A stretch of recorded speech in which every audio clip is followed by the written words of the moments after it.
What's up, guys? Welcome back. So I lost the footage for the intro for this video.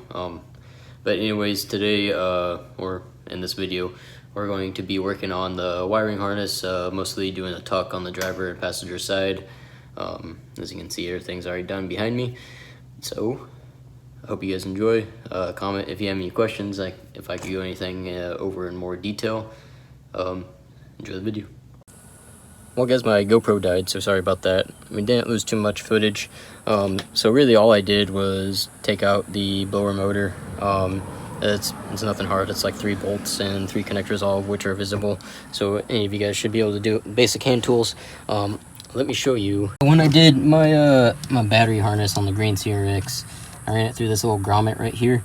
This is pretty much directly under where the wiper motor sits. The shock tower is literally right there. So I lost my grommet, but anyways, you just use this factory grommet right here. You just cut a hole through it, and that'll be your ground for your wires to run through. I bunched all the wires here that need to go through. As you can see, I've kind of deloomed the engine harness. I know it looks really messy if you don't really know what you're looking at, but trust me, when you get doing it, you'll have, your mental notes and you'll be able to remember everything you're doing. The only other thing that I need to run through with this bunch is right here, which is the small connector that goes to your fuse box. So I'll extend this, run it through with this bunch. This will get reloomed, and then heat shrunk, all that good stuff. It'll be 100% good to go. And it's going to run straight up through this and right into the fuse box. So it'll be all very, very nice and plain and very good looking. With the rest of this, which is mostly the relays, headlights, stuff like that, like these harnesses here, I'm going to be taking these through this, through this hole here. If they all won't fit through this grommet, I will drill a new hole.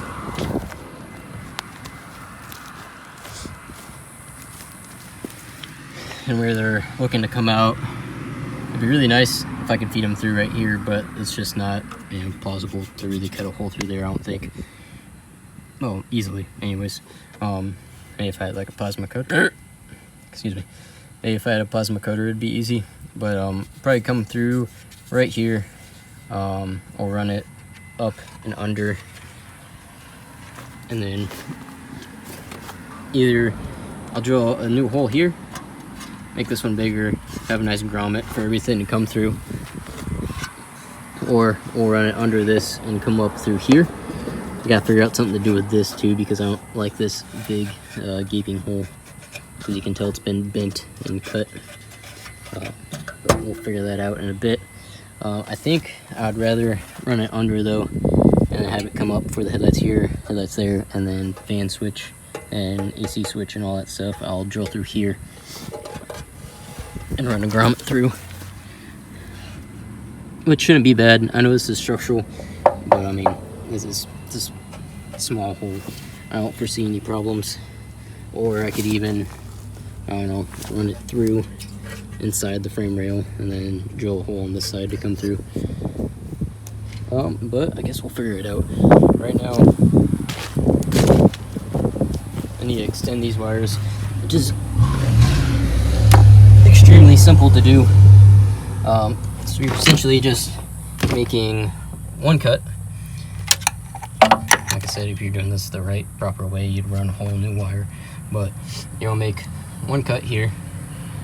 You're going to measure out the space you need, connect everything where it needs to be, and then I usually cut like a little strand of wire, and I just kind of measure it, cut it, trim it to where it needs to be, and then I use that wire to measure out my other pieces of wire so they all come out at the same,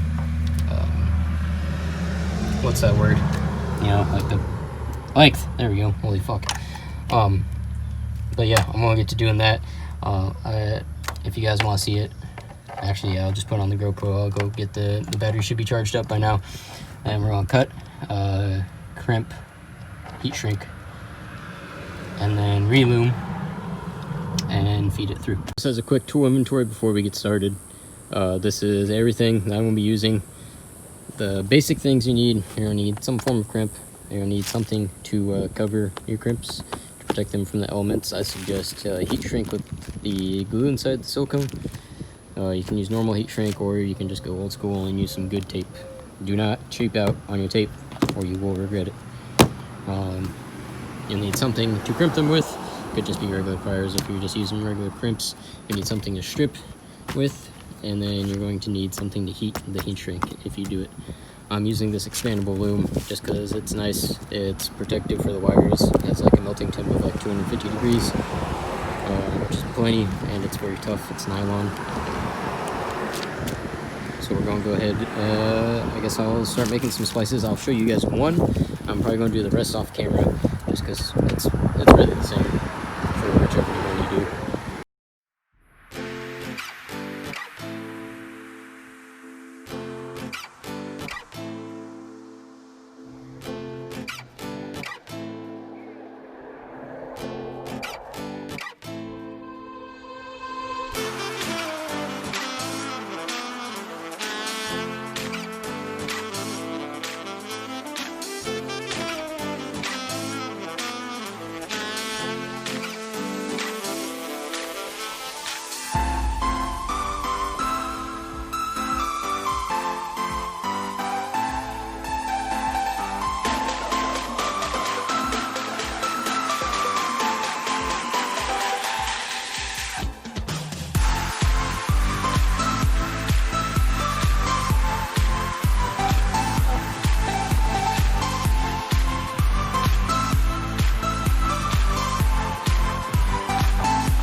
Down there, but sit rip, I'm pretty happy with the way this is fit.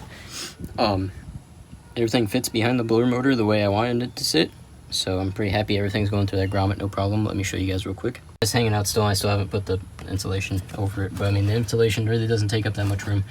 As you can tell, the main harness is running up and behind the blower motor, pretty much kind of the same routing as it was stock. So we should still have plenty of room for the heater core, for the lines to go through, or the condenser, whatever the fuck it is. I don't know. It's part of the AC system. Anyways, shouldn't have any problem fitting these small harnesses through over to the fender, and we should have a pretty decently set up tucked harness almost all the way done by tonight. What's up, guys? So obviously new day, new clothes, new undies, all that good stuff. I got a little bit done. You can see it there behind me. I got some of the wires wrapped up in loom, got them ran. It's, like I said, it's a pretty easy process. Once you've done one, you can kind of do them all. Now I have everything depinned, ready to pass through the grommet right there. I'm gonna set those to the side because I still want to do some touch-up paint on the engine bay. And it's just gonna be easier if they're left inside here. I don't really have to tape them off. This is the harness that I've determined I'm going to run through the fender. It's got headlights, relays for, I'm guessing, either the fan or the headlights, and a fan switch. It's a lot to depin, which is going to suck, but it's the best way to get it through the hole. So just take lots of pictures. This one is probably going to be the most difficult. I'm pretty sure it's just a ground distribution. I'm pretty sure they all just come in contact with this, which gets grounded, and that should be an easy fix, or easy.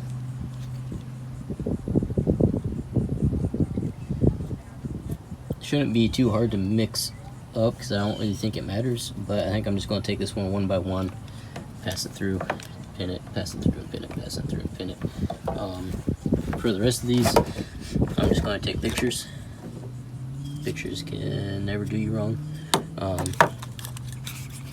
And then we're going to pass these through the hole. I'm planning on coming through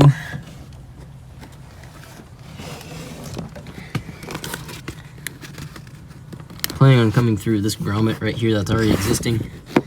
I think it should fit. It's kind of small, but I don't think we should have a problem with it. It should be alright for these. If not, I believe Hondata has a couple diagrams to help out, but I think the game plan is to shorten these up as much as I can, so that way the ECU sits right in here, sort of the stock-ish location, and then the engine harness will just run through there, and I'll get a new grommet, and I'll probably weld that up so it looks all nice and clean. But today we're going to finish getting everything ran to the fuse box as it needs to be, and then we're going to run what we need into the engine bay through the fender, like the wiper motor, stuff like that. I do need to run to the parts store, and I need to get a little flathead screwdriver, the little 1mm ones. I don't have a pin tool, so I'm gonna need those so that way I can depin these plugs, fit them through the grommet, and fit them through a hole, so I don't have to drill a huge hole. But yeah, I'll update you guys when I get a little bit more done. So if you guys want to follow along with the way I'm tucking this harness, it's pretty simple. I just pulled it in from the engine bay. We're routing what we need, so you're going to have to decide what you need and where you want to run it. Because like I said, you can, and there's not really a right or wrong, well, there's a right or wrong way to do engine tuck harnesses, but yeah, you can pretty much do them all whichever way you want, because it just depends on your setup, you know. Now I have everything depinned, ready to pass through the grommet right there. I'm gonna set those to the side because I still want to do some touch-up paint on the engine bay, and it's just gonna be easier if they're left inside here. I don't really have to tape them off. This is the harness that I've determined I'm going to run through the fender. It's got headlights, relays for, I'm guessing, either the fan or the headlights, and the harness routed coming through. The clearance is questionable. It's not like the door is really gonna chafe through that. I also have the door propped open, and the door has a tendency to fall closed. I'm not really worried about it though. I'm gonna have this tucked up under here. I'll have this mounted somehow. I haven't figured it out yet. But I did want to show you guys how I placed this. So this is a, I didn't just drill through and put a nut on the back. This is a rib nut. So I bought this little kit off of Amazon. And with all these, they're threaded.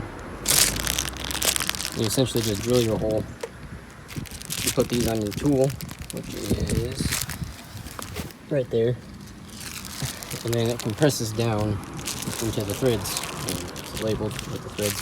So this is an M6, and it works perfectly for that ground distribution block. And I checked the ground on the threads to another point on the chassis, and didn't get any to very little ohms of resistance, so that's good. So it's good ground.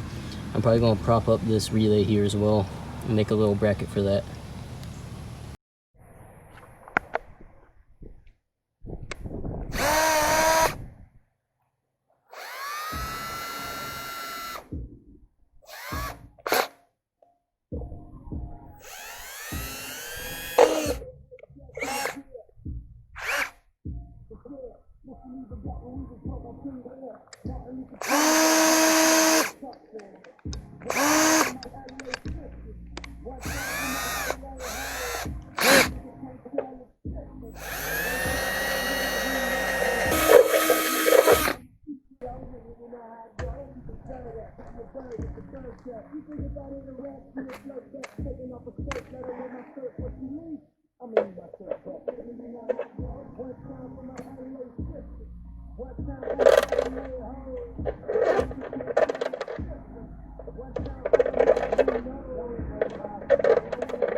So I know I told you guys that you'd next see me with the loom completed on the driver's side, but a couple things got in my way.